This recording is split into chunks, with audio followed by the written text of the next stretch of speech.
Hello viewers, আসসালামু আলাইকুম। Welcome to Mehjabin cooking house. বরাবরের মতো আবারও আপনাদের মাঝে হাজির হলাম নতুন একটি রেসিপি নিয়ে। আজকের রেসিপিটি নতুনদের জন্য। মাছ, মাংস, ডিম ছাড়া কিভাবে মাসকালাইয়ের ডাল রান্না করবেন সেই প্রসেসটি আজকে দেখিয়ে দিব। আজকে ডাল রান্নার টিপসহ সব কিছু থাকবে। কীভাবে ডাল রান্না করলে খুব অল্প সময়ে ডাল রান্না হয়ে যাবে মাত্র 15 মিনিটে। তাহলে চলুন পুরো রেসিপিটি দেখে আসি। আমি এখানে নিয়েছি হাফ কাপ মাসকালাইয়ের ডাল, নিয়েছি পেঁয়াজ কুচি, নিয়েছি 2টা কাঁচামরিচ নিয়েছি,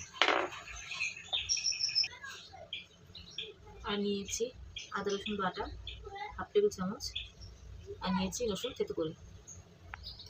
এখানে 1 চামচ হলুদ গুঁড়ো, স্বাদ মতো লবণ, নিয়েছি হাফ চামচের কম জিরার গুঁড়া, হাফ চামচ মরিচের গুঁড়া, আর নিয়েছি একটা তেজপাতা মাঝখান থেকে ছিঁড়ে দিয়েছি। মাসকালাইয়ের ডালটা আমি ভালো করে ধুয়ে পানি ঝরিয়ে নিব। পানি ঝরিয়ে নিয়েছি। এখানে আমি একটা কড়াই বসিয়ে নিলাম। হালকা আছে এই ডালটা একটু ফ্রাই করে নেব। বেশি ভাজা যাবে না, হালকা ভাজতে হবে যেন পানিটা শুকিয়ে যায়।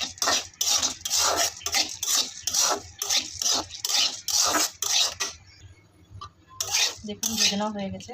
ডালের গায়ে এখন কোনো পানি নেই। এখন চুলাটা অফ করে দিব। ডালটা ঠান্ডা হওয়ার পরে আমি ব্লেন্ডারে ব্লেন্ড করে নিব, গুঁড়ো করে নিব। এতে আপনার সময় কম লাগবে, ডালটা খুব দ্রুত রান্না হয়ে যাবে। গুঁড়ো করে নেওয়া হয়ে গেল মাসকালাইয়ের ডাল। আপনাদেরকে দেখিয়ে দিচ্ছি, এরকম হবে। আপনারা চাইলে গুঁড়ো করা ছাড়া আস্তেও রান্না করতে পারেন, আপনাদের পছন্দ অনুযায়ী। এখন আমি কড়াইতে ঢেলে নিব। কড়াইয়ের মধ্যে ঢেলে নিলাম। এখন দিয়ে দিচ্ছি পরিমাণ মতো পানি।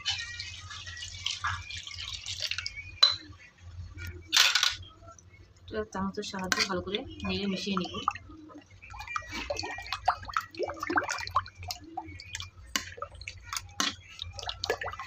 আর একটু পানি দিয়ে দিব আমি। এখন একে একে গুঁড়ো মশলাগুলো দিয়ে দিব। এখানে যে পেঁয়াজ কুচি আর মরিচ নিয়েছিলাম, মরিচ সব দিয়ে দিব। পেঁয়াজ কিছুটা দিব আর কিছুটা রান্নার শেষে দিব।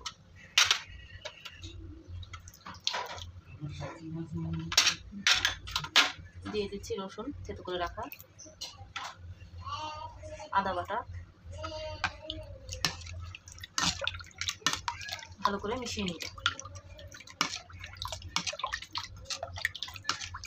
আমি এখনো চুলার জাল দেইনি। আমি এগুলো সবগুলো উপকরণ একসাথে মিশিয়ে তারপরে চুলায় বসিয়ে দিব। এখন আমি চুলায় বসিয়ে দিব এগুলো।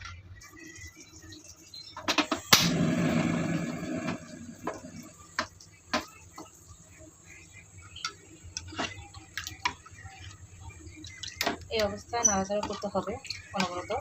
নাড়া বন্ধ করলে নিচে লেগে যেতে পারে। আপনারা অবশ্যই খেয়াল রাখবেন যেন নিচে দলা পেকে না যায়।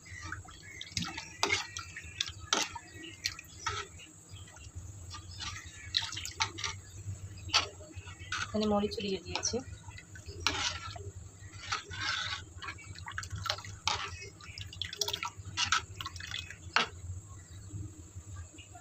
সামান্য একটু তেল দিয়ে দিব।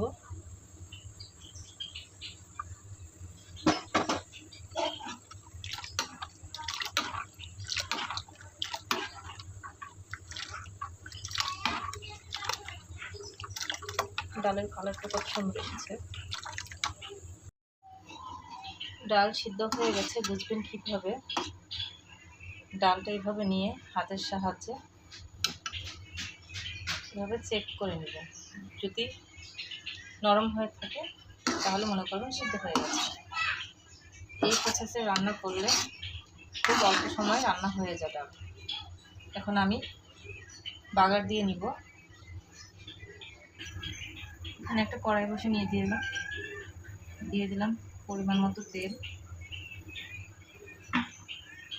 আর দিয়ে দিব পেঁয়াজ কুচি, আর দিয়ে দিব রসুন, ছোটো করে রাখা রসুন।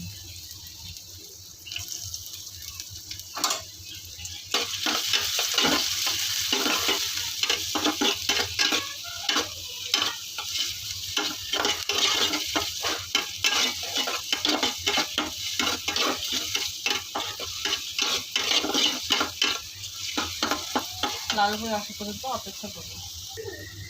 এখন দিয়ে দেব জিরা, আস্ত জিরা।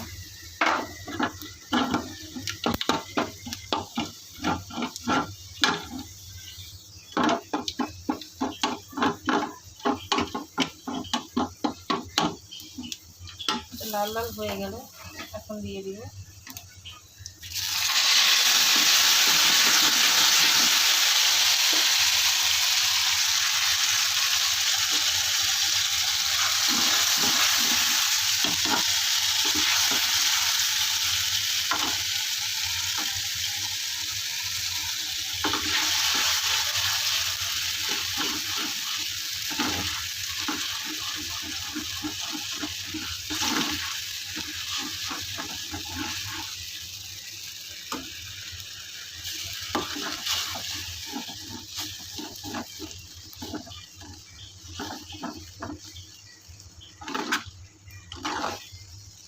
ডালটা। এখন ওই ডালের মধ্যে দিয়ে দেবো।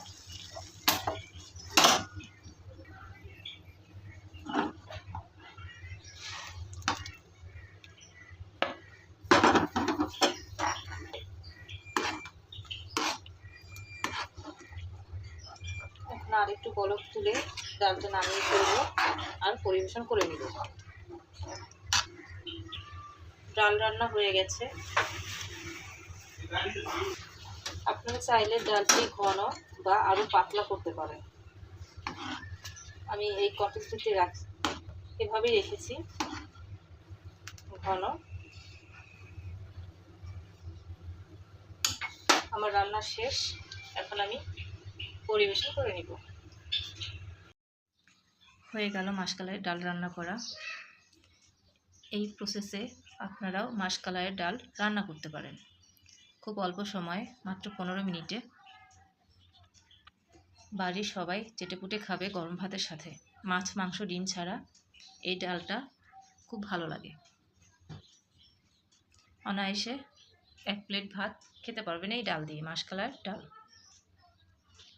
আজকের রেসিপিটি কেমন লাগলো লাইক কমেন্ট করে জানাবেন। আজকের মতো এখানেই বিদায় নিব। নতুন কোনো রেসিপি নিয়ে আপনাদের মাঝে হাজির হব। ততদিন আপনারা সবাই সুস্থ থাকুন, ভালো থাকুন। আল্লাহ হাফেজ। আসসালামু আলাইকুম।